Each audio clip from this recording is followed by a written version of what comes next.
He thought he knew his wife, his home, his place in the world. He was wrong. One evening, one decision, and the life he knew crumbled to dust. Her heels echoed on the asphalt outside a bar that offered nothing but danger. He wasn't a hero. He wasn't a criminal, just a husband who dared to uncover the truth, and the truth hit harder than fists. When you're bleeding, covered in dirt, surrounded by the roar of engines and the scorn of those who think they can take everything you've built your life on, the question becomes simple. Will you break, or will you strike back? Not everything that begins as a love story ends in divorce. Sometimes it ends with a gunshot. Or a few. Hey everyone. Before we begin, I have a favor to ask. You'll find a link to my friend's channel in the description. Go ahead and subscribe. It'll help him out a lot. Let's go. For many years, my life followed a predictable rhythm. I worked hard, stayed physically active, and believed my marriage was built on mutual respect and understanding. However, over time, things began to shift. My wife, who had once been my closest ally and confidant, began to speak to me with increasing harshness and withdrew into a silence that felt heavy with distance. The closeness we had once shared seemed to vanish, replaced by an unspoken tension. Despite the unsettling nature of these changes, I held on to the belief that our relationship wasn't beyond repair. I convinced myself it was just a rough patch, a phase that every couple experiences at some point. But as I noticed more subtle signs, secretive behavior, unexplained shifts in her routine, I began to realize the issues went much deeper than I had ever anticipated. The moment I decided to follow her after work was the point where everything changed. In that instant, my world was turned upside down, exposing me to a truth I had never been prepared for. As I tried to shift my weight, a groan escaped my lips, involuntary and sharp. My body seemed to betray me, moving sluggishly in response to the frantic commands of my mind. Pain engulfed me, sharp and disorienting, as I lay on the cold ground. Each breath I drew filled my lungs with dust, which burned my throat and stung my eyes. The pain was overwhelming. My ribs felt like they were on fire, my head throbbed with an intensity I could barely comprehend, and my limbs felt as though they were encased in lead. Every small attempt to move sent waves of agony through my battered body. I had once read that the human brain couldn't process pain from multiple areas at once, but now, lying there in pain, I was certain whoever wrote that had never experienced anything like this. Amidst the pain, I heard a voice cutting through the darkness. "Hey, idiot! You awake and ready for round two?" The voice was harsh and mocking, laced with contempt, completely void of warmth or humor. As I lay there, struggling to grasp what was happening, my name came to me in a foggy, distant way. "Caleb Whitaker," I whispered, barely audible. That was all. My name. I was 33, an accountant, 6 feet tall, weighing around 200 pounds. I worked out 3 times a week, ran 5K twice a week, and sometimes did mountain biking. I was married to Paige Whitaker, who was 30. We'd been together for 5 years with no children, something we had both agreed upon, as Paige wanted more time to live freely before settling into parenthood. Suddenly, everything snapped back into focus. The pain, the confusion. It all started to make sense. In the past 6 to 8 weeks, our marriage had begun to deteriorate. It wasn't just the lack of intimacy. It was the constant criticism, the mockery, and the way Paige had started to belittle every little thing I did or didn't do. She had even started to disregard the simple tasks we once shared, like picking up after herself and cooking, things we used to enjoy together. Our home, once a place of comfort and love, had become a battlefield. The memories of our early days, the excitement of our first dates, now seemed irrelevant. At my breaking point, I decided to take a day off from work and follow Paige after her shift at the local supermarket. I needed answers. What I saw that evening would change everything. You know the old saying, "May you live in interesting times." Well, that night it couldn't have been more fitting. It was a warm September evening, with the temperature lingering in the upper 60s. As I lay there, still trying to understand what had just happened, I watched Paige leave work and drive to a nearby convenience store. She retrieved a small overnight bag from the trunk of my car, the one I had given her because her own wages barely covered her personal expenses. I didn't mind covering everything. I did it because I loved her and wanted to make her life easier. But now, everything had changed. Paige walked out of the store wearing a skirt that was the shortest I had ever seen. If she hadn't been so meticulously groomed, you would have been able to see every detail of her body. Her blouse was sheer, and she wore no bra beneath it. She walked toward her car with a sway in her hips, exuding a confidence I had never seen before. She was heading toward one of the roughest bars on the outskirts of town, a biker bar I knew all too well. I'm no stranger to bikers, but this wasn't a place for community gatherings or charity events. This was a gritty, dangerous spot where people went looking for trouble. Paige parked her car at the far end of a row of motorcycles, positioning herself in such a way that made it clear she was no stranger to the crowd. Two bikers near the entrance nodded at her as she passed, their knowing smiles a confirmation that she had been here before. I parked a distance away near my old truck, a Dodge Power Wagon that had been passed down to me from my father. It wasn't new, but it meant something. My father had kept it in pristine condition until his untimely passing, and I worked hard to preserve its integrity. It wasn't much, but it was a part of him. The bikers glanced at it briefly as I got out, but quickly lost interest and returned their attention to other matters. As I approached the bar, the unmistakable scent of marijuana filled the air. It was a fitting smell for the place. I wasn't dressed in my usual office attire, but rather in jeans and an old t-shirt, more suited to the crowd, but still out of place. None of it mattered, though. Tonight, everything had changed. Trailing my wife in this setting wasn't exactly a task that matched my usual professional look. Though my attire wasn't the most fitting for the occasion, I at least avoided being in a full suit. When I entered the venue, I quickly realized there was no cover charge to worry about. I made my way to the bar and ordered a simple beer, no craft choices for tonight, just whatever was available on tap.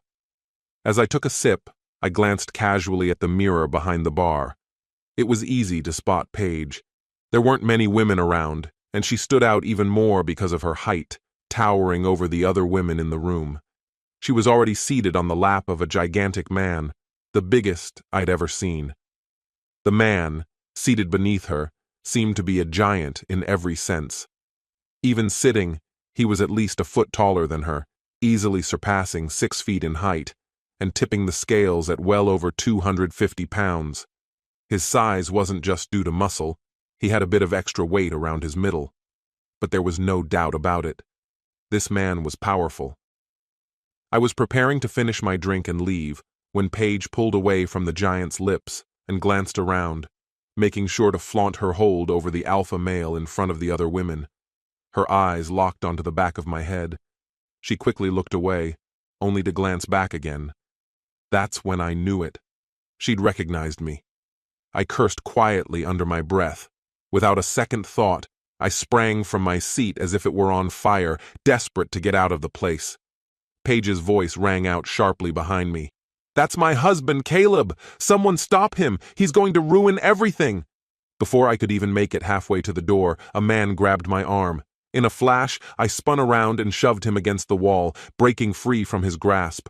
I made a dash toward the door, but another man swung at my head. Fortunately, I had a tough skull, and my upbringing in a rough neighborhood taught me how to handle myself. The punch grazed my head as I ducked, and I quickly countered with a well-placed blow to his solar plexus. He gasped and doubled over, struggling to breathe. I didn't stick around to see if he would fall. I was almost out the door when a massive figure entered, blocking my escape. "Get him! Get him now!" someone shouted. The giant stepped into my path, stalling me just long enough. I remembered what my old football coach used to say, "Push through your opponent." I lowered my shoulder and aimed for the gap beyond the bar. I managed to push him back with a strike to his chest, but he didn't move completely. He grabbed me, and just as we reached the door, he lifted me off the ground and threw me over his shoulder.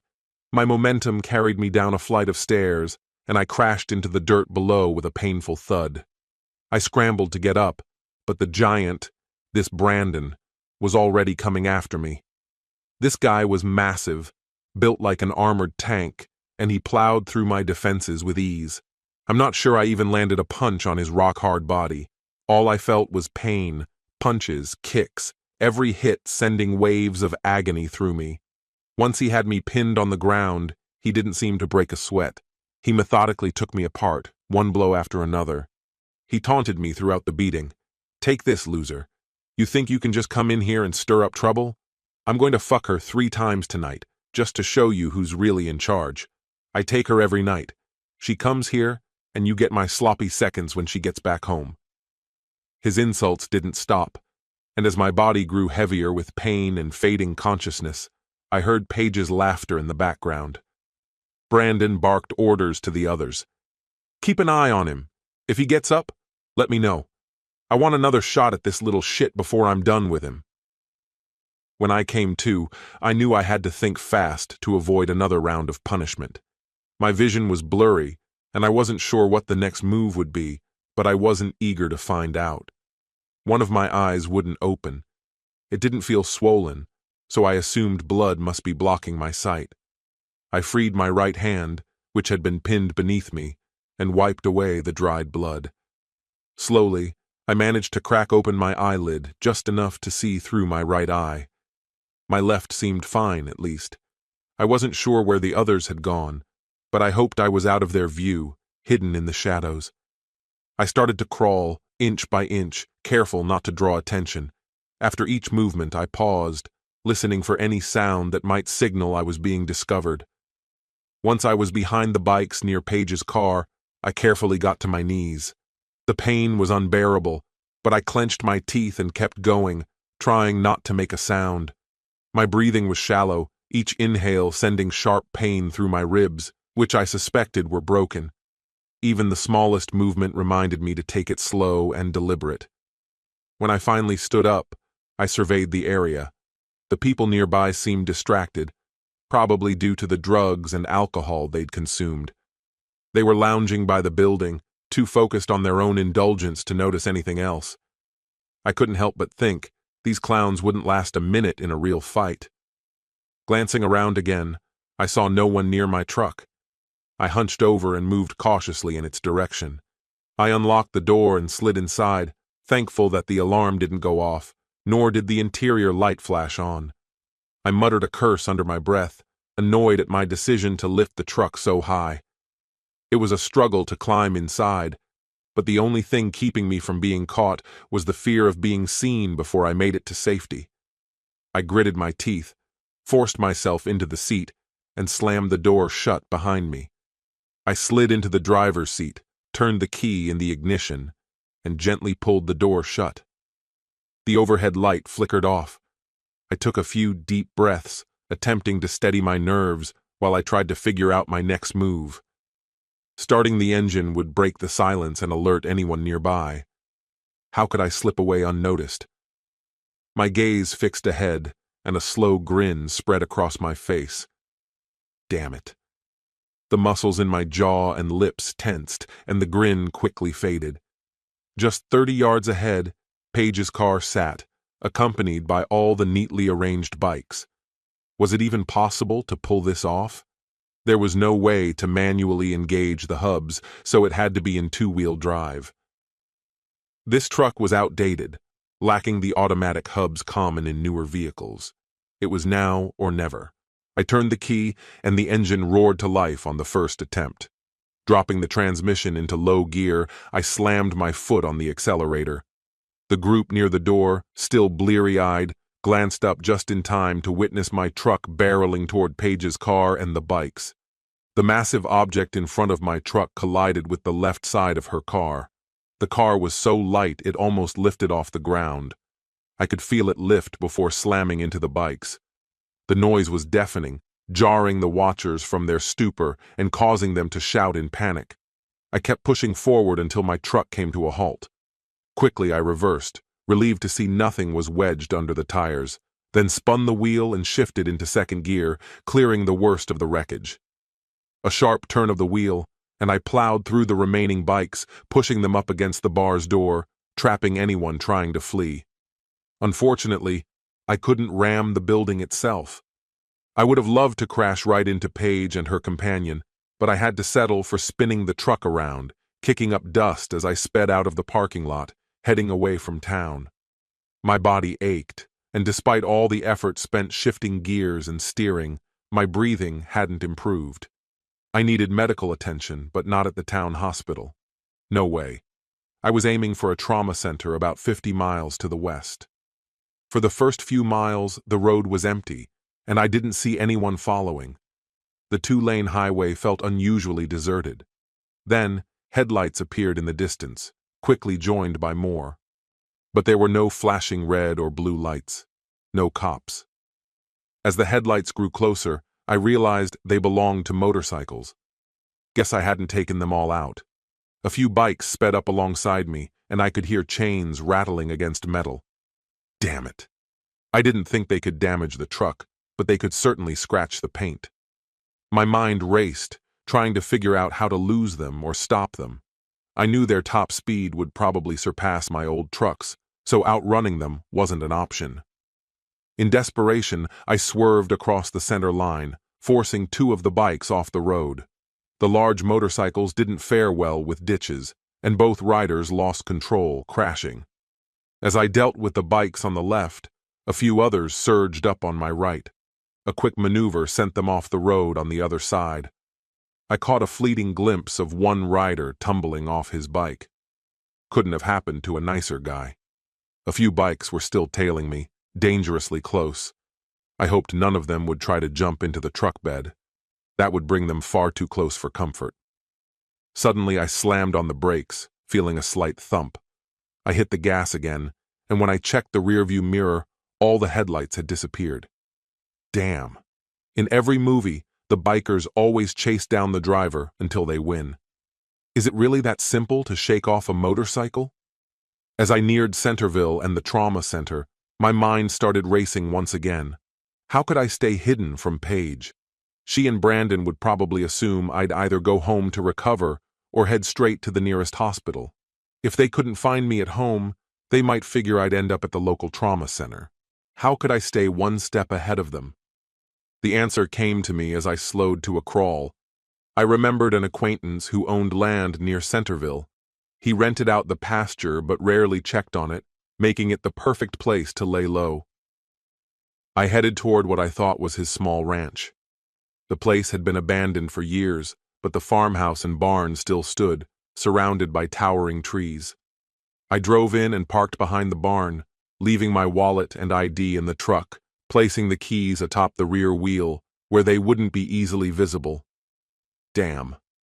It hurt to walk, but I knew I had to get some distance from the truck. Once I made the emergency call, local law enforcement would start looking for it. I managed to walk about a mile before the pain and shortness of breath became unbearable. I sat down by the side of the gravel road and pulled out my cell phone. I dialed emergency services, whispering when the operator answered, "Help me. I was abducted, and I woke up on the side of the road. I don't know where I am. Please send help." I wasn't lying about what happened, just about not knowing where I was. I was in urgent need of help. The operator on the other end of the line asked me to identify any nearby landmarks, but I simply let the phone drop to my side. I knew my phone's GPS could pinpoint my exact location, and all they needed to do was send a signal to track me. Unless, of course, I was in a remote area with poor signal coverage. I muttered something about being on a gravel road, but with no signs in sight, it was impossible to provide any more details. Exhausted, I collapsed on the ground, trying to rest. At some point, I must have either fallen asleep or passed out. The next thing I knew, I felt a presence looming over me. For a brief moment, I couldn't make out who it was. Was it Brandon, or one of his associates who had found me? It was definitely a man, so it couldn't have been Paige. Besides, I'd wrecked her car, so unless she had gotten another one, it couldn't be her. The light was shifting, hinting at the arrival of dawn, but I had no idea what day it was. Had I been lying here for over a full day? The voice continued to ask questions. In a flash, I invented a name for myself. My voice was faint, barely above a whisper, as the pain from the blows and my dehydration made everything harder to bear. I told the man I was Silas Avery from Whitacurge. I was 40 years old and allergic to penicillin. I figured no one could challenge my story without ID, and since he didn't know me, he had no reason to doubt me. I had to stick with this narrative. I told him I had been mugged, knocked unconscious, and left on the side of the road. I asked him what day it was. Relief washed over me when he confirmed that I hadn't been out for more than a day. Before long, an ambulance arrived, and I was rushed to the trauma center. The paramedic riding in the back with me started an IV and administered medication for nausea and pain. I barely complained, only reacting when the stretcher hit a bump. It didn't take long to reach the hospital. A kind nurse gently cleaned the dried blood off my face while the doctor clucked over my injuries. I stuck to my story about being abducted, knocked out, and left in a remote location. I claimed my wallet had been stolen, so I didn't have any ID on me. I gave them a fake birth date, one that combined my mom's birthday and my brother's birth year. It was a lie I could easily remember. The date would make me 36, not 40. But I didn't think it would matter since I had been knocked out multiple times, and I couldn't have been out for more than a day. Shortly after, a police officer arrived and began asking me questions. I told him the name of a nearby town where I said the abduction had happened. There were plenty of small towns around Centerville, so coming up with one was easy. But when he asked for my home address, I realized I'd have to come up with yet another lie. Too many falsehoods might be hard to keep consistent, so I told him I was divorced and had no family, something simple to manage. Then, the officer surprised me by asking, "Do you ride a motorcycle?" I didn't need to worry about being truthful here. I told him I used to ride years ago, but I didn't own a bike anymore. "Why do you ask?" I added, trying to sound genuinely curious. The officer explained, "We're investigating a series of accidents about 20 miles from here. 2 bikers were killed in one crash, and 6 others are injured, some with critical head trauma. None of the riders can explain what happened. We're looking into it, but it doesn't make sense. These guys are experienced riders, and crashes like this are rare. We suspect a rival motorcycle gang might be involved." I shook my head, trying to look as confused as possible. "I don't know anyone in a motorcycle club," I replied. "None of my co-workers ride, and I don't get involved in any poker runs." The officer leaned in, his gaze sharp. "Do you have any idea who might have wanted to hurt you?" "Nope," I answered quickly. "I'm divorced. I live alone. I work on a non-union construction site. We haven't had issues with union guys for a while." I added, "I go out for a beer once a week, but I don't drink to excess anymore. I used to have a drinking problem. Last time I didn't sober up for 3 or 4 weeks. It was hell trying to rebuild my life. My ex-wife remarried and she's doing well. She probably left me because of my drinking." "I don't think her new husband is jealous," I continued. "She probably tells him all the bad stuff I used to do." The officer left, and the nurse returned. "The doctor wants you to stay here tonight," she said. "He's concerned about your kidney function." "They found some blood in your urine," she explained. "You've got broken ribs too. There's not much we can do for those except give you pain meds to help you breathe. You'll need time to heal." I nodded, letting them tend to me. Once they left, I pulled out my phone and called my brother Dylan. "I know it's early, but I need your help," I said. Dylan was always pretty easygoing, so he didn't ask too many questions. I told him what had happened, including the fake name to use if he came to visit. "What do you need?" he asked. Since he'd always gotten along with Paige, I expected some questions later, but not right then. "I need you to grab my stuff from the house," I said. "If you could get a mover who won't ask questions and make sure Paige doesn't get involved, I'd appreciate it. I need everything put into storage. Can you handle that? He didn't hesitate for a second. Growing up in a rough part of town, he knew people who were well-versed in getting things done quickly. I shot him a text with the list of things I needed removed from the house. The idea of them forcing their way in if necessary didn't faze me. The next step was to reach out to an old friend, a realtor. "Mitchell, I need a quick favor," I said. "Of course, Caleb. What's going on?" Mitchell replied, his voice calm as usual. "Paige is seeing someone else." "A biker," I said flatly. "I don't know his name, but he hangs around Mario's near the outskirts of town. I'm not worried about him for now. We'll deal with him later. What I really need from you is to list my house and get it sold quickly before she can move that guy into my place." I paused, trying to keep my tone steady. I bought the house after we got married. Paige's poor credit had ruled out any chance of buying one together, so everything, the mortgage and title, is in my name. I'd planned on adding her to the title, but kept putting it off. Maybe I knew this day was coming. Sure, she's entitled to half, but we haven't gone to court yet, and I plan to make things as difficult as possible for her. There was a moment of silence before Mitchell spoke again. "Okay, but what if Paige is at the house when I show up to do the market assessment and put the sign up?" "She's just a tenant now," I said. "She has no say in the ownership." Mitchell was quiet for a beat. "What should I do if she's there?" he asked. I thought for a moment before responding. "Act like my rental manager.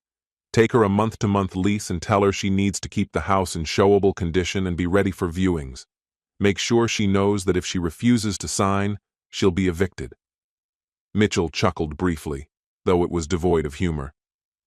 "I doubt she'll be smart enough to fight it until she consults a lawyer, and by then the papers will be served. You mentioned the movers would be there soon, right?" "Yeah," I answered. "They should be here any minute." "All right," he said. "I'll pick up a new lock for whichever door gets breached." Later, I moved to another room, had some breakfast, and managed to catch up on rest. I wasn't planning to call a lawyer just yet. Let her stew for a bit. That afternoon, Dylan called back. "Caleb, it's all taken care of," he said, his voice steady as ever. "The guys went in, grabbed your recliner, microwave, washer and dryer, the guest bedroom set, your tools and tool safe, and all your tools. They even grabbed the dishes, pans, and utensils, even though you didn't ask for them. They just wanted to make things as inconvenient as possible for Paige." I sighed and rubbed my forehead. "What about the bed in the master suite?" I asked. Dylan hesitated before responding. "Well, some bleach spilled on it. It's probably a write-off. The room's going to need a few days to air out." I couldn't help but chuckle bitterly. "Was she there?" "They didn't see her anywhere," Dylan replied. "I think they were hoping for a confrontation. You know how they feel about witches." I agreed with him, though my response lacked any real enthusiasm. He ended the call by saying he'd come pick me up once I was out. You might be wondering how I was handling the finances. Did she have time to clean out the accounts? Well, didn't I tell you I'm an accountant? And a good one, at that. Some of my clients are from the old neighborhood, involved in, shall we say, less than legal activities. I help clean up their money for the IRS. I had only given Paige access to her personal account and a joint one. I regularly deposited into the joint account, but she had no access to the savings or investment accounts. Sure, I'd have to split everything with her eventually, but not until a judge said so. For now, her only income came from her cashier job, unless her biker buddy was covering her expenses. I checked the account balances. She'd drained all the cash from the joint account. Fine. I still had my personal account, where my paycheck went, and it wasn't even at the same bank. Around 6 that evening, Miles called me back. I had no idea he felt so strongly about Paige until he told me what happened. "Caleb, your wife wasn't too happy when I showed up at the house this afternoon," Miles said. "Apparently the front door was wide open when she came home, and things were missing. She was polite at first, but when I pulled out the new lock and started replacing the old one, she wasn't pleased. She didn't like it when I put the key in a box on the door and locked it up. I grimaced at the thought. Did she have a problem with the fact that she's now a tenant and has to pay rent? I asked. Miles let out a bitter laugh. Oh yeah, it didn't go well at all. When I informed her the house was being sold, she nearly lost it. She yelled at me to leave. I kept my composure and explained that I was the new rental manager now, and only the property owner could request my departure. After that, I handed her the lease for her signature. As expected, she refused, insisting on knowing your whereabouts. Did you block her number? She was upset that you weren't responding to her calls. I figured you wouldn't want her to track you down, and honestly, I wasn't sure where you were either. I sighed. Well, that didn't help her much. Wonderful, Miles said, his voice thick with sarcasm. Did you tell her she'd be evicted if she refuses to sign the lease? I asked. Yep, Miles replied. But you know how some people think they know everything. I gave her 24 hours to sign it, or I'd file the eviction papers, he continued. I hope she doesn't sign. If she doesn't, she's out in 30 days. I know a few sheriff's deputies who can't stand disloyal wives, and they'd be happy to help her pack up, even if it means tossing her belongings onto the street.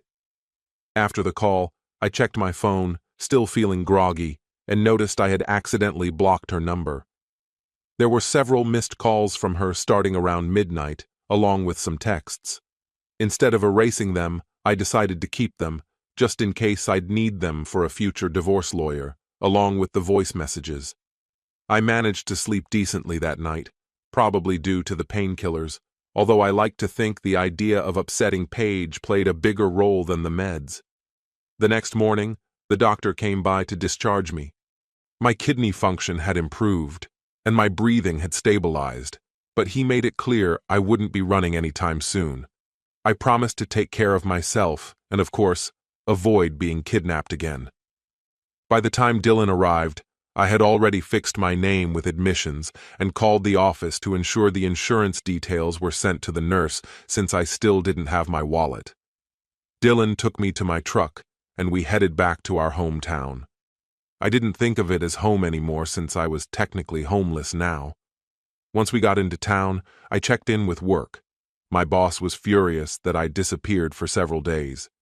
He calmed down when I explained I'd been abducted, beaten, and left for dead on the side of the road. He also asked if I had any idea who might have wanted to harm me. He mentioned Paige had been searching for me. I'm pretty sure he didn't appreciate my dry laugh when I told him to send her to hell. He probably had some interest in being with her, but honestly, if his wife didn't care, neither did I. I decided to take a few more days off since it was a slow time at work, with the quarterly reports already done and tax season still far off. I quickly found an apartment near my office. The local economy wasn't doing great, which worked in my favor since housing prices were low. I signed a year-long lease, paid the deposits, and had the utilities switched into my name. I also called the cell phone provider, changed to a month-to-month plan, and arranged to shut off Paige's phone in a few days. That would give me time to let her know she was on her own. Afterward, I went to a furniture rental place, picked out a couch and a bedroom set, and bought pots, pans, dishes, and utensils. I knew Dylan's friends had taken most of my things, but if Paige ever asked for anything back, I figured I could return it to her. I called Dylan and set up a time for the movers to bring my things over. Sitting in my new place, phone in hand, I called Paige. To my surprise, she answered immediately. Hello? Is this you, Caleb? Unless someone stole my phone, it must be you. Why are you being so rude? She asked. Where are you? And why haven't you been home? I snapped back. Are you really that clueless? She replied coldly. I stopped at a bar for a beer and saw you with your new lover. I didn't even try to confront you. After the way you've treated me lately, it was clear you'd found someone else. I was just the one paying your bills. I tried to leave, but your boyfriend stopped me. He beat me while you just stood there and laughed. I had to crawl away and ended up in the hospital for a few days, wondering if my ribs or kidneys would survive. And now you're asking me why I haven't come back? Are you seriously that crazy? Why would I go anywhere near you so your new man can beat me again? Do you want me dead? She started rambling, spewing nonsense, but I interrupted her. I hope you're recording this, I said coldly. Is this your plan? Get me killed, then spin a story about how I was jealous of your innocent relationship with that fool? You'd get everything. The house, my money, my pension, my life insurance. Well, too bad I ruined your little plan. There was a long silence. Then I heard her start crying. I need you to come home. Everything's falling apart, she sobbed. The house is for sale. Some things are missing. I think someone broke in before I got back and took stuff. I scoffed, a dark amusement in my voice. Yeah. Someone I know broke in and took my things, along with things I needed to set up my new place. I'll have everything ready by tomorrow. It's unfortunate for you, but I'm sure your new guy will be there to help you out. At this point, she was practically on the verge of losing it. How could you possibly be so cold? The realtor made it clear, I still need to pay the rent. Why should I keep paying rent for our house? This is beyond unfair. I couldn't help but laugh at her lack of understanding.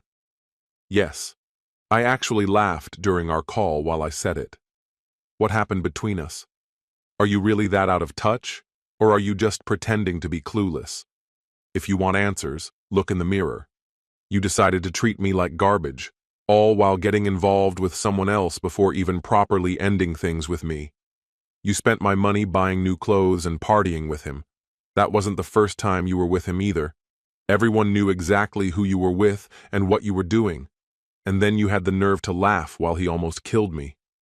If I had made a sound when I woke up, I'm certain he would have finished the job. I have no doubt about that. I took a moment to let the weight of my words sink in, then added what needed to be said. So, go ahead and get lost. You're a tenant now, and Mitchell's the landlord. Don't bring up rent with me. Either pay it or leave. There was silence on her end before she finally spoke. But I need some money. The checking account is empty. It stays empty, I responded. I'll take care of the utilities until the house is sold, but rent's on you. You've got a paycheck. Stop wasting money on makeup and clothes. You have more than enough to manage, or better yet, have your boyfriend pay for it. Her voice broke as she replied, But you're my husband. You're supposed to take care of me. Yeah, right, I snapped. And as your husband, you were supposed to stand by me while your lover and his friends beat me up. Guess we're both losers in the end. There was silence for a moment. Then she asked, What about a car? Mine's totaled, and I need to get to work. I couldn't help myself. Call your boyfriend. He can give you a ride on his bike. You're already familiar with straddling things that belong to him. She fired back quickly. He's in the hospital with a head injury and multiple fractures. He was chasing you when you slammed on the brakes. He hit the ground hard, flew a few meters, and landed on his head. Karma, I guess. Too bad he didn't die. A twisted satisfaction filled me. Tell him I'll be watching. If I run into him first, I'll keep my distance. Otherwise, I'll be packing something besides words. Her excuses kept coming. Finally, I told her to eat dirt and die, and then I hung up. With her number still blocked, I didn't even need to power off my phone. I tried to sleep, truly I did, but with no bed and too much pain to lie on the floor, it was impossible. Eventually, I left the apartment and checked into a decent motel where I could at least sleep in a real bed. It took all the strength I had to get up the next morning. God, I hope I heal fast, I thought. I wonder if boxers feel like this after a 10-round fight with someone stronger than they are. I grabbed a quick breakfast and went back to the apartment. Before long, Dylan's crew had moved all my belongings in and set everything up. I gave each of them an extra $100 for their trouble. Next, the rental company brought in the couch and other items. I tipped them too. Soon, I'd need to hit the bank for some walking around money. I like to keep a couple thousand in cash just in case. I'm no saint, and I figure there may come a time when someone takes a closer look at my finances, especially with some of the shady people I deal with. I've got my go bag packed. No, it's not at my old place. I sat down in my familiar recliner, contemplating the future. Should I lay low for a while, or act like everything's normal and just keep doing business as usual? When should I pull the trigger on divorcing my unfaithful wife? Should I stretch it out a bit longer, pretending there's a chance of reconciliation before I finally dump her? Nah, that's pointless. She'd just move on to the next guy. Maybe I'll keep her on edge long enough for her to hire a lawyer. In our state, the reason for divorce doesn't matter much. Unless she's behind bars for what her boyfriend did to me, the judge won't care why we're breaking up. They'll just split the assets, and she'll get at least half. The rest will be mine. So how can I make her life even more miserable? I need my revenge. The gravy train is over, and now she's on her own. I hope the house sells quickly. I've priced it to go fast, even in this market. Her boyfriend's in the hospital, and I'm not sure how serious his injuries are. But I'm hoping he never fully recovers, ends up brain damaged, and has to be fed through a tube for the rest of his miserable existence. The same goes for any of his friends who helped with the beating. They all need to suffer for what they did. Do I expect them to visit him? Yeah. Sooner or later, they'll aim to right what they feel has been unjustly done to them. I made my way to where the movers had left my safe of tools and retrieved my revolver. It's a 5-shot handgun, capable of firing both 45 long Colt rounds and 410 shot shells. I loaded it with 410 slugs, which are strong enough to pierce through concrete. I made the decision to carry it with me at all times, whether in the apartment or out, with extra ammunition stowed in my leg bag. I sat for a moment, lost in thought, considering my next move. A solid defense is often the best form of offense. But what comes after that? Who deserves to answer for my wife's betrayal? I decided to hold off and see how things unfolded from there. The following days passed without incident. I returned to work, keeping my revolver close just in case. Then, Paige started texting me from a new number. She thought our argument was a minor issue, but when I mentioned Brandon, she seemed confused. I pressed her for more information about her biker friend, and eventually, she told me that Shane was recovering, though he might never walk or ride again. It crossed my mind, Shane doesn't intimidate me. But Brandon? That's a name that demands respect. Paige then asked when I'd be coming home, and I responded curtly, never, before ending the call and blocking her number. A few days later, a biker tried to follow me after work. With his leather jacket and long beard, he stuck out like a sore thumb in the business district. I quickly navigated through traffic, making sharp turns to throw him off my tail, leaving a few irritated drivers in my wake. The revolver stayed close, just in case. The next day, another biker, equally conspicuous, tried to follow me. I led him right to Paige's house, assuming he wouldn't know where it was. After he passed, I turned around and made my way home, hoping for a quiet evening. My bruises were healing, though they still looked pretty bad. The next morning, 2 officers showed up at my workplace, asking where I had been the night before. I didn't have an alibi, and I was taken aback when they mentioned that Paige's house had been vandalized. She had accused me of being responsible, but I pointed out that damaging the house would reduce its resale value, something I certainly wouldn't want while trying to sell it. I told them the truth. Paige had been seeing Shane, the guy who knocked me out. If they wanted to investigate, they should talk to him. The officers seemed to reconsider their approach. They mentioned reports of loud motorcycles near my house the night before and said they would look into Paige's version of events. I told them I'd briefly stopped by Paige's place to grab some of my things and that it was possible someone had followed me, mistakenly thinking I still lived there. I also reminded them that the house had been damaged, and now Paige would need renter's insurance.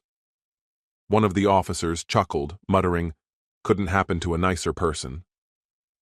I told them I'd spoken with Paige the day before, and she was still refusing to sign the lease agreement. I told them I'd visit with an officer to inform her she was responsible for maintaining the house in livable condition after the damage was repaired. I asked the officer if he had any part in her discomfort. "No," he replied. "I have nothing to do with it. A couple of bikers, probably friends of Brandon, have been trying to follow me." I explained how I had led one of them past Paige's house the day before. "I'm sure the damage was just a case of mistaken identity," I added. "The police are investigating and have questions for her boyfriend, Shane." The officer laughed again, just as my phone buzzed with an unknown call. I glanced at the screen. It was Paige. I answered, bracing myself for the confrontation. "What do you want?"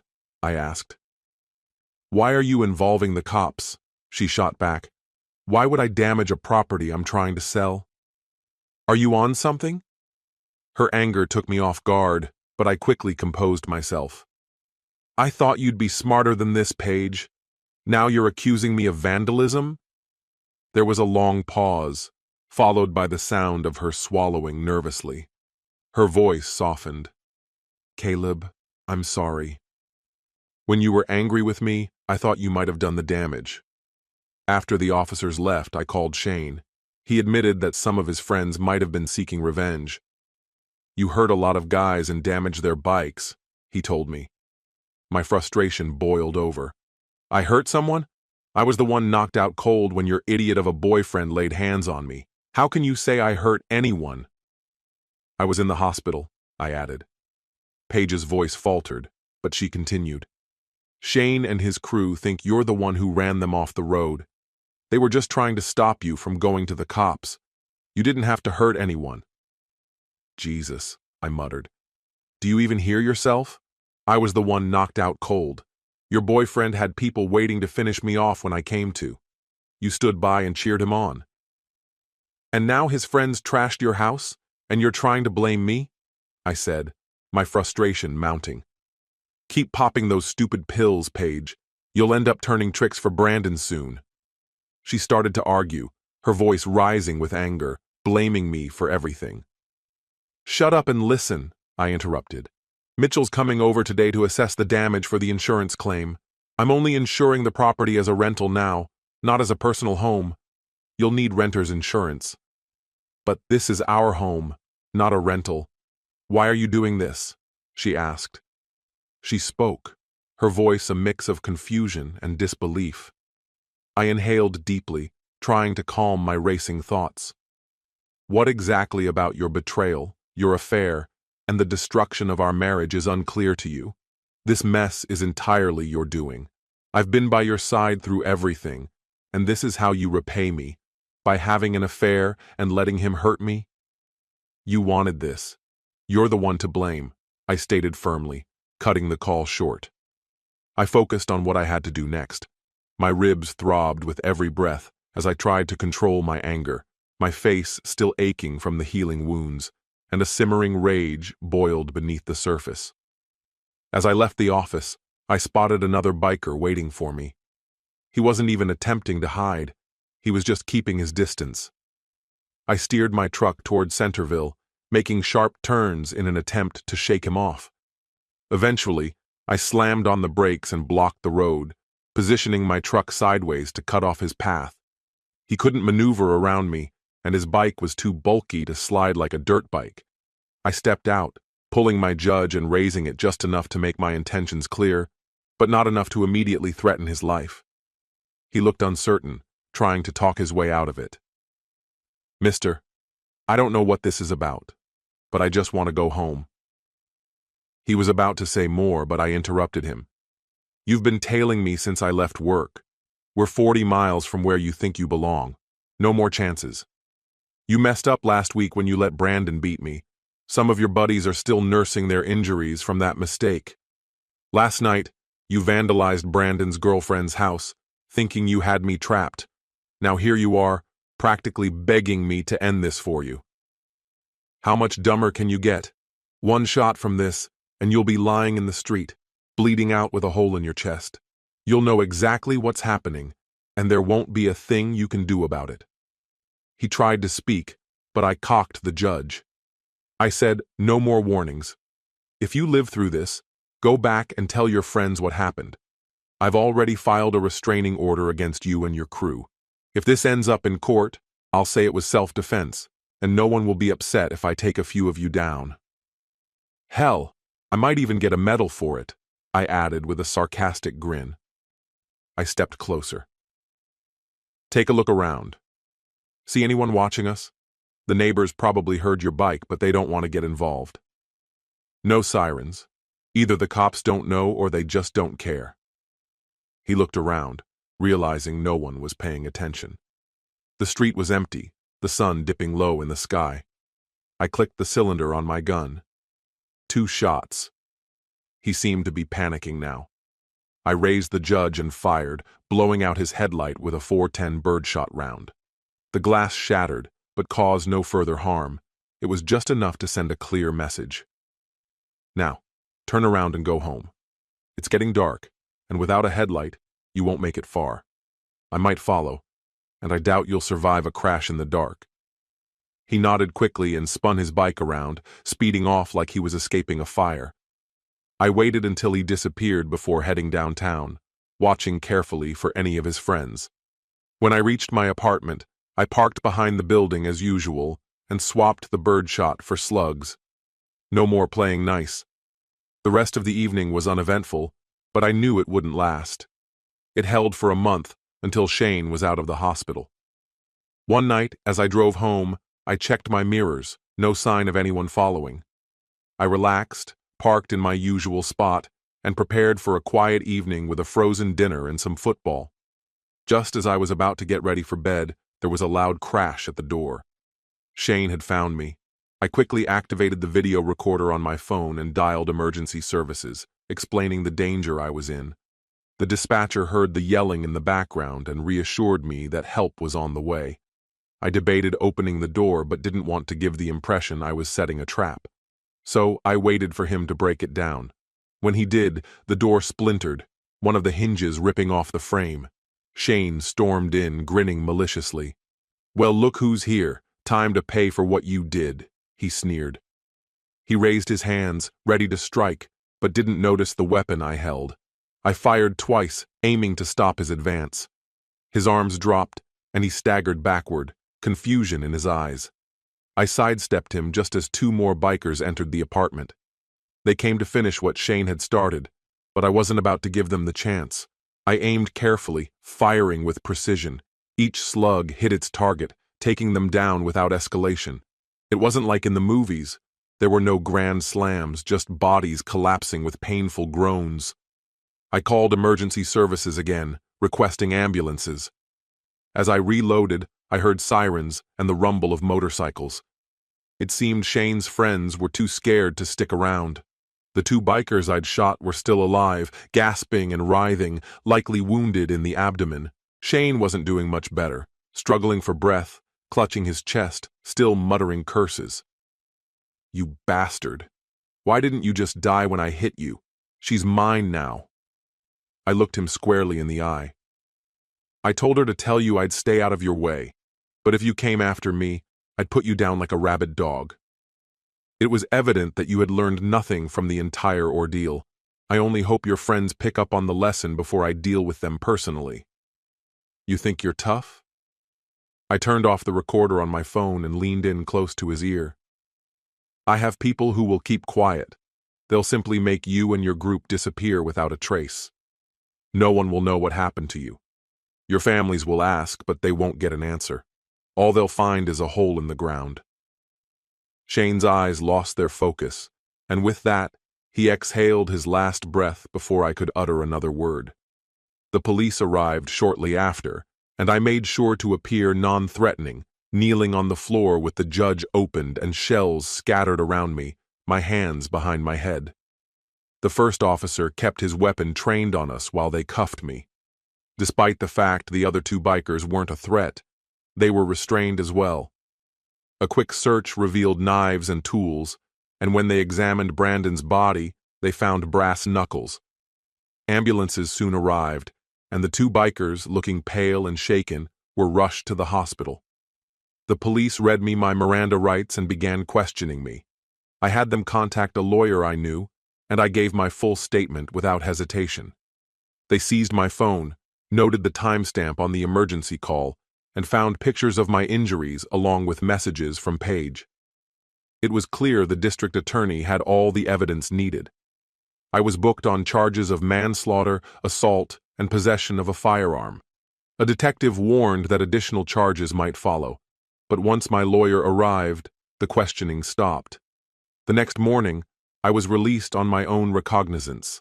The media had already started spinning the story in my favor, and the DA had received calls demanding my release. Although the charges were still pending, I wasn't concerned. I had people who would arm me again if necessary.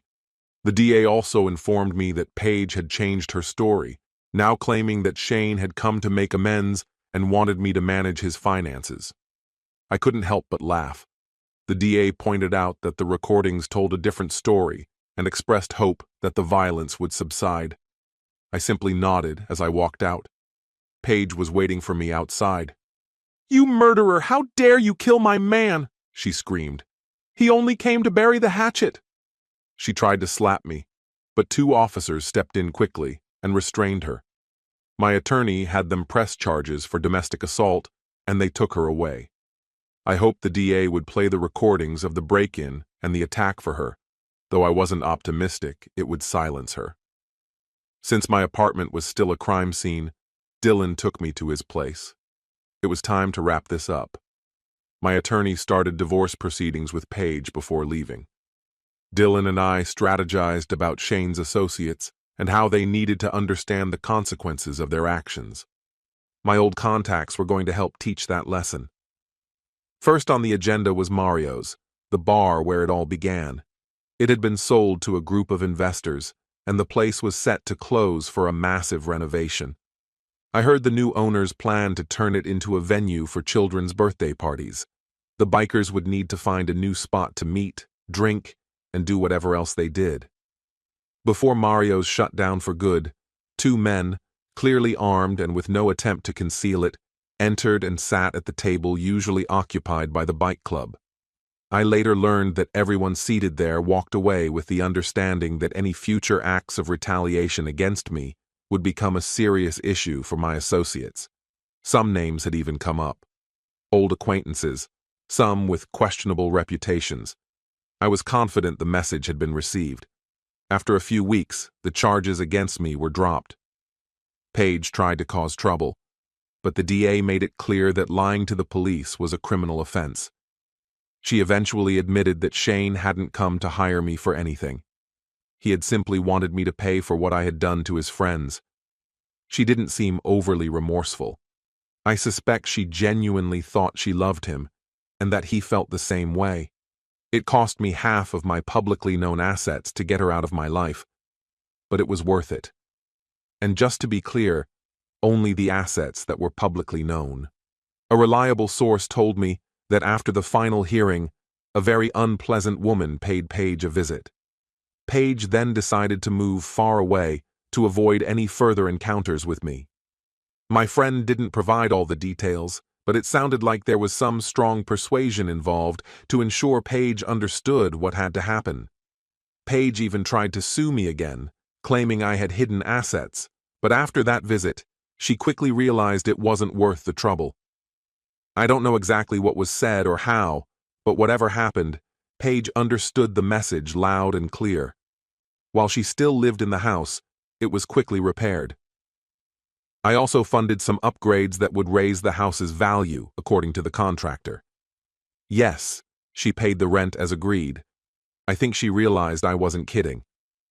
After Shane paid the ultimate price, and following the final divorce decree and Paige's move, the house was sold. I made sure to deposit half of the proceeds into her account. That was the last of my publicly known assets, and yes, I got my tools back. The police warned me they were keeping an eye on me, but I just smiled and reloaded. Even after my unnamed friend sent a warning to the bike club, I was prepared for anyone who might try to take me down. Some people appear completely unaware of the valuable lessons life attempts to impart. I'm still working at the same accounting firm, maintaining relationships with many of the clients I've served for years, particularly those from my old neighborhood. My boss is satisfied with the revenue I'm bringing in, so he never questions the people I choose to work alongside. I also keep a hidden reserve of emergency supplies, just in case things take a turn for the worse, especially after I had to defend myself from an assailant and end up injuring a couple of others in the process. It's curious how events like these attract the attention of sharp-eyed officers who begin to notice small details, gathering bits of evidence that gradually fit together until they start forming connections. Recently, my boss sent me on a business trip to Baja, Mexico, to manage a new client. This individual needs assistance with converting his illicit earnings into legitimate business income. He seems like a genuinely decent person, though he has this odd habit. He constantly asks me whether I enjoy stew. When it comes to personal relationships, I do occasionally go out on dates with real women, though most of the time I keep things light with a few casual friends with benefits. However, at this moment, my true companions are my two lovable German Shepherd puppies that I recently brought into my life. There's something incredibly special about waking up to two little puppies wagging their tails and covering you with affection. It's a reminder of how beautiful life can truly be. We've just finished our first story, but keep watching. There's more excitement on the way. Luke Abrams parked his car in the designated spot at work, lingering in his seat to let the final chords of the Grateful Dead's Ripple drift away before switching off the engine. He stared up at the neon sign flickering above the entrance, the words, Abrams Manufacturing, glowing brightly and filling him with a quiet pride. With a deep breath, he headed toward the door, where the security guard greeted him with a nod before he made his way up to his office on the top floor. It had been 10 years since Luke had invented the first efficiency control and monitoring device for HVAC systems, a product that dominated 80% of the market today. While the company had grown and expanded into various other product lines, that HVAC system remained the cash cow, continuing to drive profits for Luke and his employees alike. 5 years earlier, Luke had introduced a profit-sharing program to retain top talent, and it had proven successful. All employees now received a 401k plan with a 100% match on the first 6% of contributions, plus a 15% annual profit-sharing bonus. In exceptional years, there was even an extra 10% bonus after taxes. According to the CFO, the business was now valued at $20 million, and it seemed like every month some firm or venture capitalist was making an offer to purchase the company. Yet Luke had no interest in selling. He was invested in the work, the company, and his team. At his age, he had no desire to cash out. On the personal front, life was equally stable. Luke and his wife, Becky, had been married for 14 years. They had faced challenges early on when he was building the business, but now they lived comfortably. Becky worked part-time as a marketing consultant, often from home. A striking woman at 5'8" with fiery red hair and a figure that caught the eye wherever she went, Becky was the subject of much admiration from her friends. They often joked about her long legs and perfect proportions. While their intimate life had once been frequent, their encounters now occurred only once a week, a noticeable decline over the past 6 months. Becky also seemed increasingly distracted by her phone, often texting with unknown recipients. One evening, when Luke picked up her phone to check the game scores, he noticed it was now password protected, a step neither of them had taken before.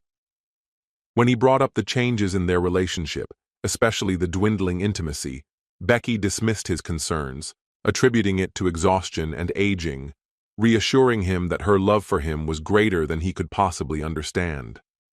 They had talked about starting a family, but Becky had been hesitant. After some discussion, she agreed that in 6 months she would stop using birth control, and they would begin trying for a child. Although Luke was eager, he couldn't shake the feeling that Becky wasn't as excited as he was, though he held on to hope that she was simply warming to the idea. While he sat in his office, reflecting on everything, his friend and VP of Sales, Chad Warwick, entered looking unusually downcast. Chad, a college friend and former teammate in both soccer and hockey, had always been someone Luke could rely on. While they were no longer the closest of friends, Their relationship now blended the dynamics of both friendship and employer-employee, with Luke being the one to make the decisions. Chad poked his head through the door and spoke hesitantly. "Boss, I'm really not feeling well today, like I might have the flu. I'm going to head home and rest. I finished the proposal for the new convention center's HVAC system and sent it off, so I don't have anything urgent to do. I'll either be back later or tomorrow." Luke nodded. "All right, Chad. Take care of yourself and get well soon." After Chad left, Luke took a walk around the building, visiting the sales, marketing, HR, and distribution departments before heading to the factory floor to speak with the employees. These walks were something Luke enjoyed, as they often sparked new ideas and allowed him to connect directly with the workers. He made it a habit to do this every couple of days, usually taking over an hour. However, today, he had to return to his office to focus on some strategic work. Luke sat down at his desk and opened his computer to continue his work on a new business line idea. But as he reviewed the files, he realized he had opened an older version. He remembered working on it over the weekend and saving the file to his home computer instead of uploading it to the company server via VPN. Deciding it would be quicker to call Becky and ask her to email the file to him, he dialed the home line, but it went to voicemail. He tried her cell phone, but it was turned off, which struck him as odd, considering she was working from home that day. After a brief pause, Luke decided to drive the 20 minutes back home to retrieve the file himself. Driving through the neighborhood with the pleasant weather and NPR on the radio, Luke turned onto his block and parked in front of his house. He noticed a familiar car in the driveway, Chad's Lexus. A wave of dread washed over him as he parked on the street and walked toward the front door. His heart raced as he quietly entered the house. The silence inside was unsettling, and there were no lights on in the study. He called out for Becky, but there was no response. Heading toward the kitchen, Luke suddenly heard faint moaning and soft voices coming from the master bedroom. His instincts told him everything he needed to know, even as his mind struggled to process the reality. Someone was with Becky, in their bed. Without thinking, he grabbed a 12-inch Wusthof meat carver from the kitchen and ascended the stairs. He paused outside the bedroom door, out of sight, but close enough to hear. Through the door, Luke could make out the sounds of Becky and Chad, their voices soft but unmistakable. "Chad," Becky whispered. "We can't keep doing this much longer. Luke's starting to catch on. He's getting suspicious about my distance and all the texting. We've barely been intimate, just once a week now. I feel guilty, like I'm living a double life. But this affair with you, it's been my guilty pleasure. It's been something forbidden before I fully commit to having a family with him." She continued, "After this, after the Denver conference, it'll be over. I want you to be with me like never before, because once we're done, that's it." Luke remembered that Becky had told him she was heading to a marketing conference in Denver in just a couple of weeks. It didn't take long for him to make the connection.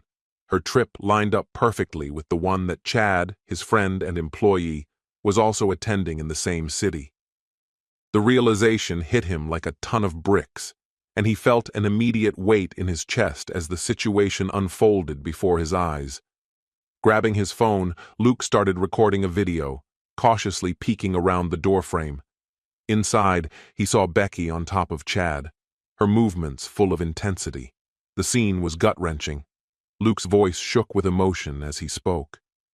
"You love it when I'm here with you, don't you? You can't get enough of me. No one else can make you feel like I do. Say it." In a daze, Luke stepped into the room, his phone still in one hand, a knife gripped tightly in the other. He pulled Becky by her hair, wrenching her off Chad and spinning her around before shoving her onto the bed. Becky screamed at first, but the moment she saw Luke, her panic turned into disbelief. She cried out in terror, "No, no! Luke, please! It's not what you think. It doesn't mean anything." In a frantic rush, Becky moved toward him, but Chad also tried to get up. Luke pointed the knife at them, his voice filled with a fury he couldn't contain. "Both of you, sit down on that bed and stay quiet, or I'll put this knife right in your chest. Now, sit down." Terrified, they both obeyed, pulling the bedsheets over themselves. Becky sobbed uncontrollably, while Chad tried to explain. "Boss, it wasn't like that. It was just physical. Nothing serious. Just a distraction." Becky quickly interrupted, her voice desperate. "Luke, I love you. This was nothing. It was just a fling with Chad. Something I needed to get out of my system before we settle down and start a family. Please, Luke. It doesn't change anything." Luke stared at her as if she had lost her mind. His voice cracked as he responded, "So you think this means nothing? You think this doesn't destroy everything? You were sleeping with my employee in our bed, and this is just physical to you? You expect me to hold you, to touch you now? I can't even look at you. Not after this.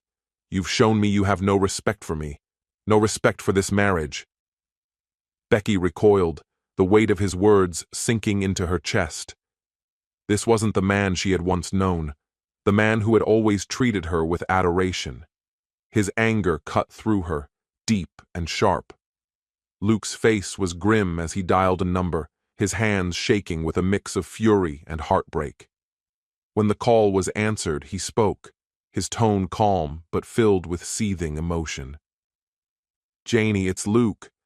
I'm sending you a video of your husband, Chad, with my wife, Becky, in my bed. I don't know if you were aware, but I thought you should know. I'm sorry." He paused, letting the gravity of the situation sink in before continuing. "She says not to bother coming home. Looks like this isn't the first time he's betrayed you." Luke turned to Chad, his voice dripping with contempt. "And now you've betrayed your friend and boss. You've ruined both of our marriages. You're a pitiful excuse for a man. I'm giving you one chance to save your job. Tell me everything. How long has this been going on? How many times?"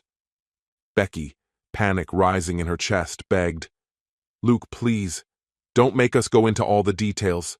It doesn't matter anymore. It stops now." Luke's gaze, filled with pain and bitterness, made Becky pull back, terrified. She couldn't bear to meet his eyes. The depth of his hurt was too much to bear. She sobbed harder, her body trembling. Chad, his voice strained and apologetic, tried to salvage what little remained of the situation. "Luke, please don't destroy our friendship over this. Don't let it ruin the work I've been doing for the company. Becky and we got caught up in the moment. It meant nothing to either of us. We've only been together 4 times. The first time was when we were both in Denver for separate conferences. We talked at a company BBQ, I got her number, and we went out for dinner. One thing led to another, and then," he continued, his voice faltering as he spoke.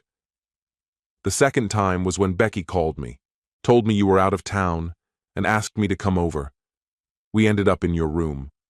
I think she liked the idea of being with me there. Then, 3 weeks later, we booked a hotel room and had lunch. And just a couple of days ago, Becky called again and asked me to come over because she was feeling so turned on. We agreed that after the conference in Denver, we'd stop. This would be the last time." Chad lowered his head, his voice quieter now. "We both felt guilty about it, especially with what Becky had told you about wanting to start a family. We were going to stop and focus on our marriages. I'm sorry, Luke. I never meant to hurt you, but it seems like I've ruined everything." Becky, her face pale with regret, turned to Luke. "Luke, I got so caught up in everything. It was wrong, and I'm so sorry. It wasn't about you, Luke. I love you, and I've never loved anyone else. I want to build a future with you, to raise a family, and to grow old by your side. You treated me like royalty, and even though my time with Chad may have seemed exciting, it could never compare to the deep love I feel for you. Please don't let this one mistake destroy everything we've worked for." It wasn't as important as you think. Luke stood there, stunned, disbelief written all over his face as he shouted, "It wasn't important? You think it means nothing to you? Do you even realize who I am?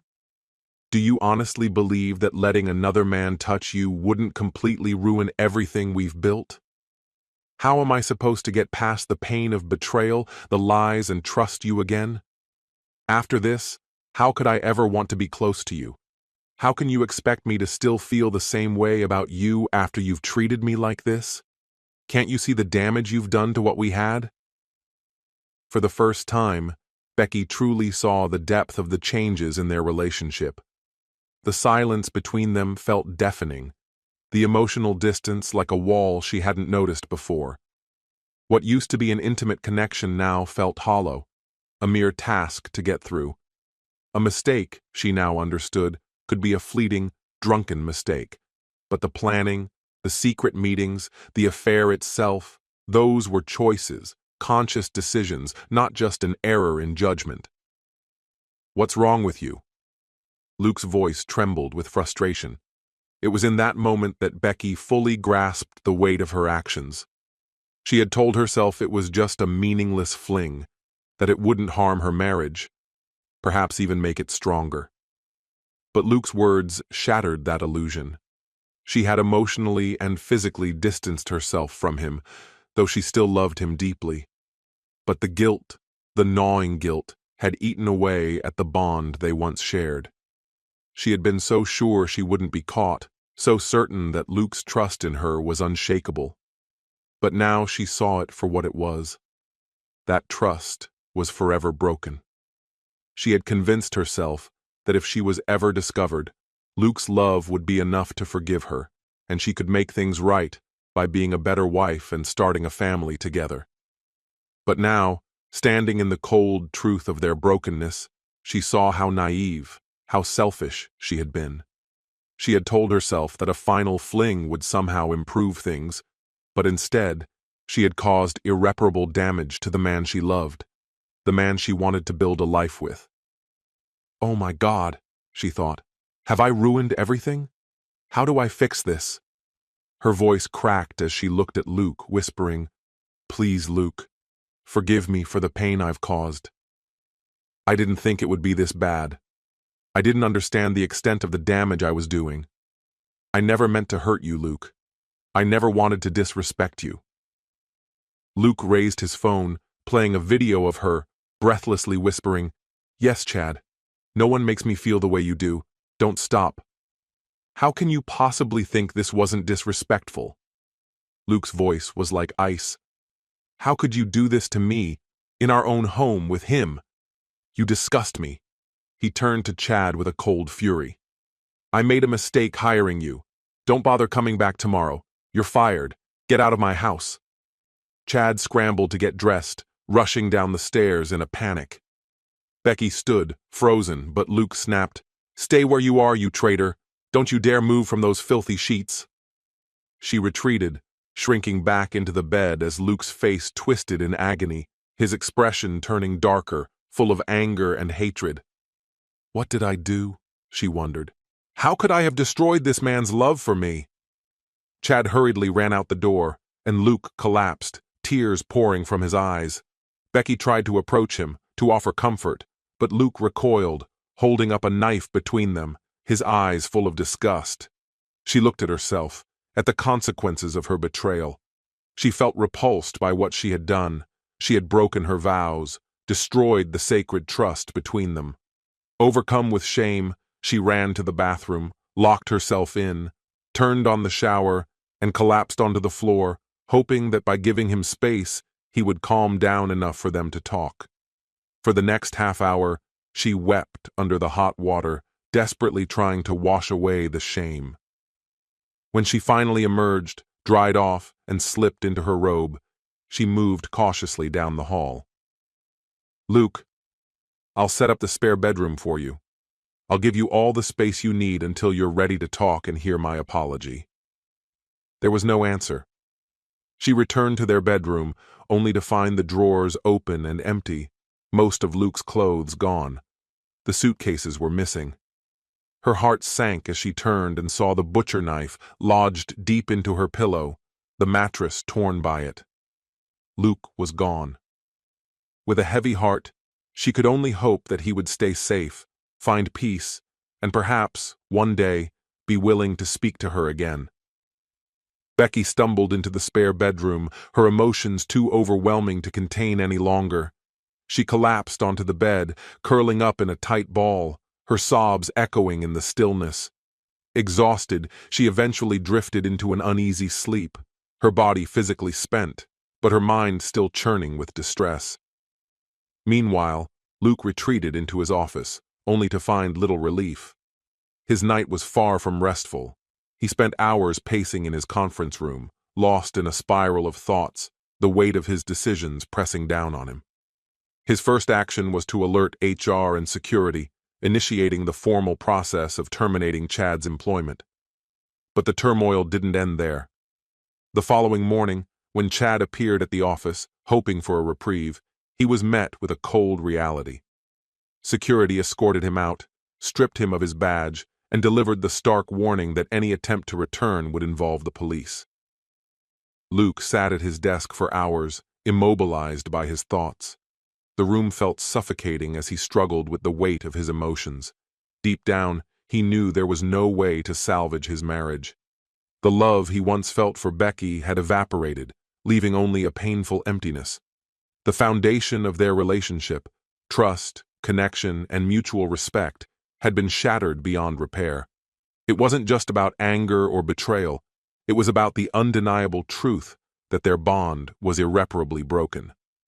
The sting of the betrayal was so deep that Luke knew with finality that Becky could no longer offer him the love or partnership he had once believed in. Their shared dreams of a future together now felt naive, impossible. The relationship was over. Determined to move forward, Luke called in his CFO for a long meeting to discuss the company's current state and the future of the business. His CFO, visibly shocked by the events surrounding Chad and Becky, advised Luke to take some time to let his emotions settle before making any significant decisions. But Luke was unwavering. His mind was made up. Meanwhile, the morning after, Becky awoke with a heavy heart. The reality of her actions hit her like a ton of bricks. How could she have been so reckless? A fleeting, inconsequential affair with someone she barely knew had cost her everything. Luke, the man who had truly mattered to her, the one person who had always been there. How could she have thrown it all away? The shame gnawed at her, but she was determined to fix things, convinced that Luke's love for her could overcome the mistakes she had made. Though she had promised him space, her desperation drove her to call him, unable to resist. Her call went unanswered, and her message to him was filled with raw emotion. Luke, I'm so sorry. I love you more than anything, and I know I've hurt you. I'm ashamed of what I've done. But Luke, I know we can get past this. We've always loved each other. I'll do whatever it takes to make things right. Please, talk to me. I need you. But Luke didn't respond, not that day or the next. By the third day, Becky was losing hope. She called his office, reaching Brenda, his loyal executive assistant, who had already been informed about the affair. Brenda's response was blunt. Luke had asked for space and wasn't taking personal calls. Though Becky thought that perhaps, in time, Luke would soften, Brenda's message was unmistakable. Luke needed distance. Soon after, Chad reached out to Becky. He confirmed that Luke had indeed terminated his employment, and he revealed the painful news that his wife had kicked him out, forcing him to return to his parents' house. Chad suggested he could talk to Becky about convincing Luke to forgive both of them. But Becky wasted no time in cutting him off. She didn't want to hear from him again, her anger toward him palpable. But deep down, she couldn't escape the truth. She had played a part in this catastrophe. She had made a mistake so huge that she couldn't even understand how or why it had happened. A week of silence from Luke felt unbearable to Becky. She tried calling his cell, but was met with an automated message saying the number was no longer in service.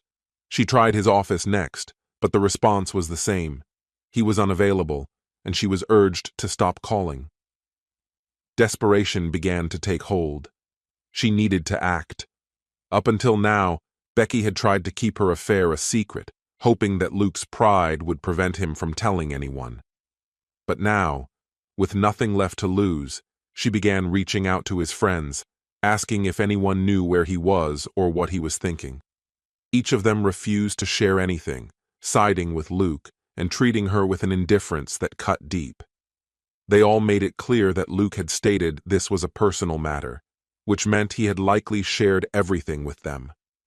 That realization, along with the coldness she felt from his friends, deepened her sense of humiliation and regret. She called Luke's parents, hoping they might offer some insight, but they hung up on her. When she called again, the call went straight to voicemail. In her desperation, Becky drove to Luke's workplace. After much pleading, she convinced security to allow her into the lobby, where they contacted Brenda. When Brenda arrived, Becky was on the verge of tears, desperate for any kind of communication with Luke. She demanded that he come down to talk, insisting that he owed it to her to at least listen. But Brenda's response was unyielding. She told Becky that Luke deserved as much respect as she had shown him during their marriage. Then, in a cold, final tone, Brenda revealed that Luke had sold the company, left town, and made it clear that no one, including Becky, would know anything about his whereabouts or well-being. Becky was instructed to leave or risk being escorted off the premises by security. Shocked and reeling, Becky hurried home, struggling to comprehend what she had just learned. Sold the company? That made no sense. Luke would never do that. Leave town? She couldn't wrap her mind around it. It was too much to bear, and she couldn't fathom what was happening. Why was he keeping his distance? Overcome with the need to make things right, she took to the internet, drafting a heartfelt and lengthy apology.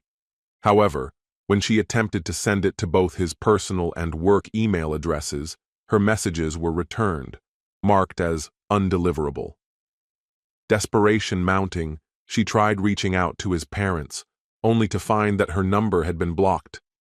With no way forward, she trudged up to the spare bedroom and collapsed on the bed, overwhelmed by a deep sense of hopelessness.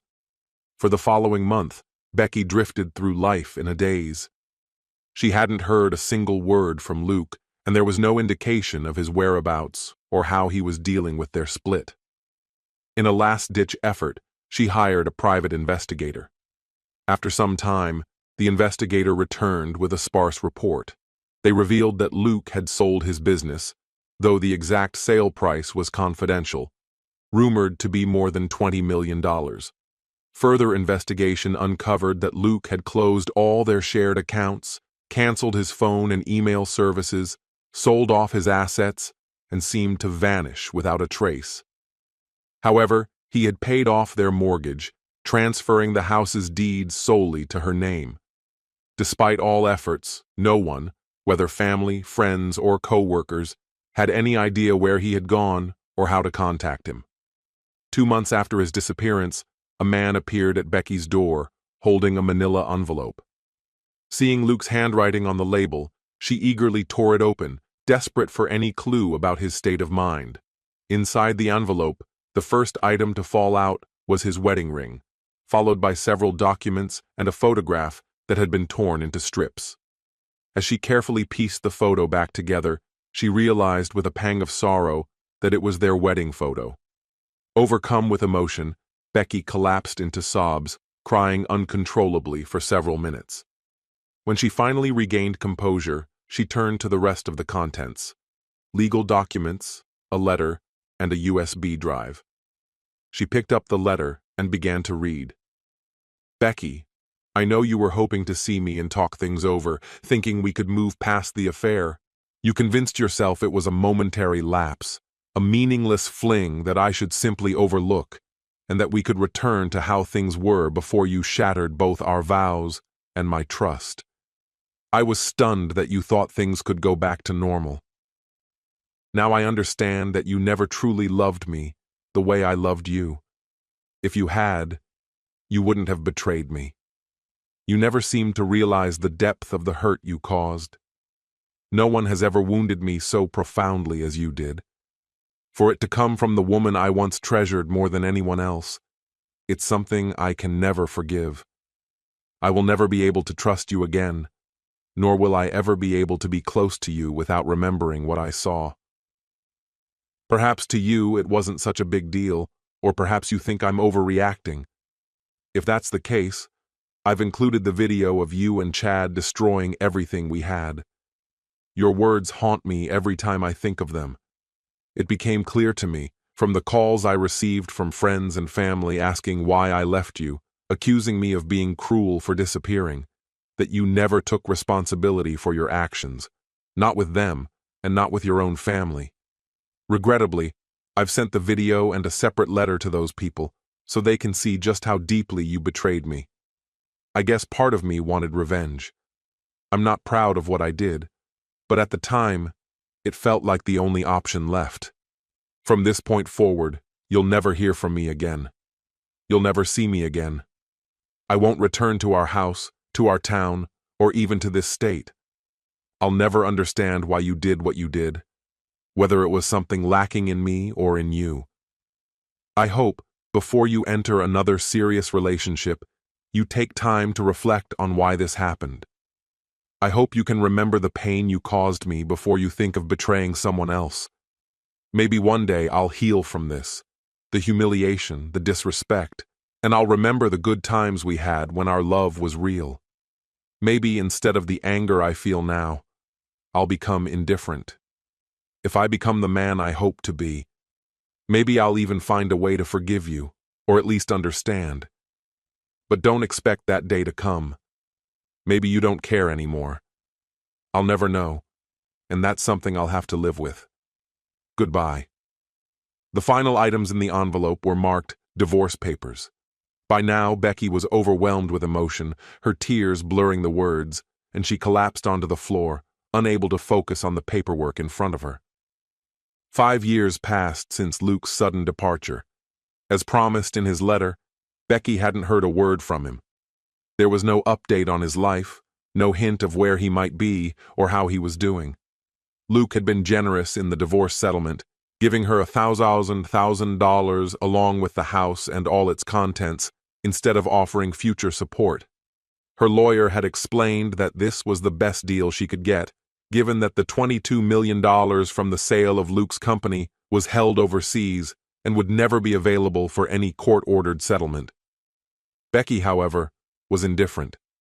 In her mind, she didn't deserve anything, and she never intended to challenge whatever Luke had decided was fair. The first few years were painful.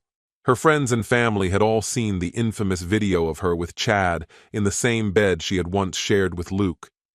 She now understood the full extent of the pain she had caused him, and how her actions had prompted his drastic response. The video had served as a clear, undeniable conclusion to any speculation about their marriage or the possibility of reconciliation. Seeing her loved one's reactions to the video filled her with intense shame and humiliation, but she knew deep down that nothing could have hurt more than the emotional devastation Luke had experienced. She carried the burden of deep-seated shame, and under the persistent urging of her parents, she had reluctantly agreed to seek therapy, hoping it would help her face her grief and the heavy weight of her depression. Her aim was to shift the trajectory of her life, to escape the suffocating sadness that had enveloped her, clinging to her like a misfitting garment, tainting every aspect of her world. Though she had tried going on a few dates, no matter how hard she pushed herself, she could never truly relax or enjoy the company, nor could she open up to anyone about the depth of her internal turmoil and sorrow. As a result, each attempt always ended in awkwardness, with any possibility of a meaningful connection slipping away before it could ever truly begin.